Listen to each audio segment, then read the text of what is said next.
উপদেষ্টা এবং প্রধান উপদেষ্টার বিশেষ সহকারী খোদাবক্স চৌধুরী, তাদের পদত্যাগ যদি 3টার মধ্যে না হয় আমরা ব্লকেট ঘোষণা করলাম।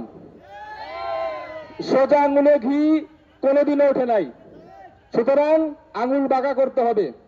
আজকে চিনে রাখেন, জুলাই গাদ্দারদেরকে চিনে রাখেন। কে ডাকসুর ভিপি হবে, কে পঞ্চগড়ের এমপি হবে, কে কুমিল্লার এমপি হবে, তারা রাজনৈতিক প্রতারণা চালাচ্ছে। আর শহীদের মা বাবা এইখানে রাস্তায় এসে ভিক্ষুকের মতো বিচার চাইছে।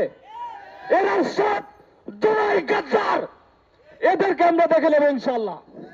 এদের সাথে কোন লিয়াদি চলবে না, এদেরকে আমরা অবাঞ্ছিত ঘোষণা করলাম। যারা জুলাইকে বিক্রি করে খাচ্ছে, কথা বললেই জুলাই, কথা বললেই শহীদ, কথা বললেই আহত, তোমরা আজকে আহতদের পাশে নেই কেন?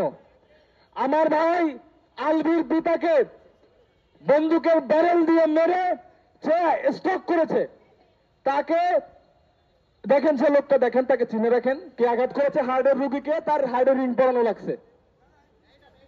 হ্যাঁ, ইনি তো আঘাত করছেন। আর আহনাফের আম্মাজান, যিনি শহীদের একজন শহীদের মা, তাকে তার স্পর্শকাতর স্থানে শরীরে আঘাত করেছে এই লোক।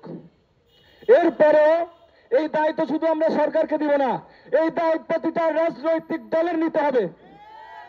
সরকার থেকে তো কোনো সহমর্মিতাপূর্ণ একটা বাক্য আসেই নাই, কোন রাজনৈতিক দল থেকে আসে নাই। কাদের উপর জীবন এবং রক্তের উপর ভর করে তোমরা রাজনৈতিক দল করেছো? কিভাবে উপদেষ্টা হয়েছে? এই প্রশ্ন আজকে জাতি তোমাদের করবে। সুতরাং 3টা পর্যন্ত সময়, 3টার মধ্যে যদি পদত্যাগ করা না হয় ব্লকেট ঘোষণা করলাম।